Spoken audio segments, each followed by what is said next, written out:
Hello friends, അപ്പോൾ എന്തായി കഴിഞ്ഞാൽ നമ്മൾ പള്ളിയിൽ പാത്രമൊക്കെ വെച്ചിട്ട് ഇങ്ങനെ പോയിക്കൊണ്ടിരിക്കുകയാണ്.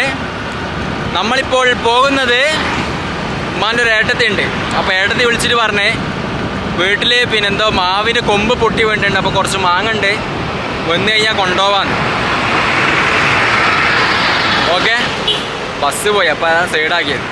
അപ്പോൾ എന്തായാലും കുറച്ച് മാങ്ങ എടുക്കാൻ വേണ്ടി പോവുകയാണ്. ഉമ്മ ഒന്ന് പോയിട്ട് എടുത്തിട്ട് വേടാം പറഞ്ഞുകൊണ്ടിരിക്കുമ്പോൾ പിന്നെ പോകാണ്ടിരിക്കാൻ പറ്റുക. ഓക്കെ, അപ്പോൾ എന്തായാലും മാങ്ങ എടുക്കാൻ പോകുന്ന കാഴ്ചകളാണ് നിങ്ങളെ കാണാൻ പോകുന്നത്. എന്തൊക്കെയാ കാണണ്ടേ സുഹൃത്തുക്കളെ, എങ്ങനെ നമ്മൾ ഇവിടെ എത്തിയിരിക്കുകയാണ്. ഇത് നിങ്ങൾ കാണുക, മാങ്ങ ഇങ്ങനെ മുറിച്ചിടുകയാണ്. ഇതെന്തായതാണ്? കൊമ്പ് പൊട്ടി വീണാ? എപ്പോ? ഇന്നലെ കൊമ്പ് പൊട്ടി വീണാ. അപ്പോൾ പറഞ്ഞ പോലെ ആ പാട്ടത്തിൻ്റെ അവർ വന്നിട്ട് പിന്നെ എടുത്തില്ല. അപ്പൊ ഇനിയിപ്പോ ഇതെന്താ ചെയ്യാ മുറിച്ചിട്ട് മൊത്തം